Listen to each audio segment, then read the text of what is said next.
In this video, I will be showing you how to use ChatGPT. Let's get started. I'll start by clicking on the search bar in the middle of the screen.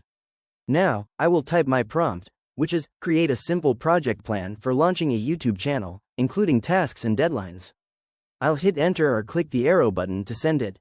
As you can see, ChatGPT is generating the response.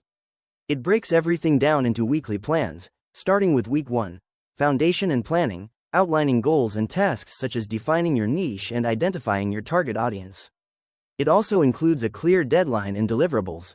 Scrolling down, it provides week 2 for content preparation, week 3 for launch, and week 4 for growth and consistency, complete with simple timeline overviews and helpful tips to stay on track. Next, I want to use the voice feature. I'll click on the microphone icon in the chat bar. Since this is the first time, a pop-up appears asking for permission to use the microphone. I will click Allow while visiting the site. Now that it's enabled, I can click the microphone icon again and use voice dictation. I'll say, please summarize it. Once it records my voice, I'll click the send button. ChatGPT immediately generates a concise summary of the plan, breaking it down into brief action steps for week 1, week 2, week 3, and week 4, along with a core idea recap. Next, let's explore attaching a file. I'll click the plus sign next to the chat input and select Add Photos and Files. A window pops up, and I'll choose a sample PDF from my downloads and click Open. The file is now attached to the input box, and I'll click Send. ChatGPT reads the file and explains that it's a placeholder document with no additional project details, summarizing what it found inside.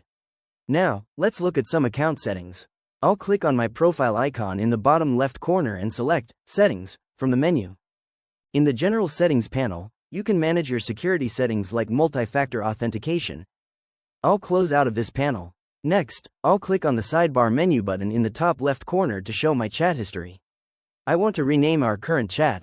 I'll hover over YouTube Channel Launch Plan, click the 3 dots, and select Rename. I will change the title to Plan and press Enter.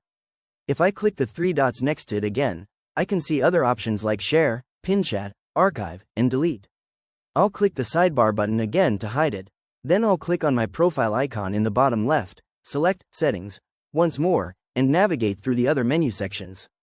Under Personalization, you can customize the style, tone, emoji usage, and answer speed, as well as fill in details about yourself such as your nickname and occupation. Moving over to Apps, you can manage connected tools like Notion. In Data Controls, you have options to manage location data, shared links, archived chats, or even delete all chats and export data. The Storage section gives you an overview of your file usage, and finally, the Security section contains advanced parameters like key management, trusted devices, and security settings for custom code. That's a complete overview of how to navigate and use ChatGPT. If you found this walkthrough helpful, please consider liking the video and subscribing for more quick tips and tutorials.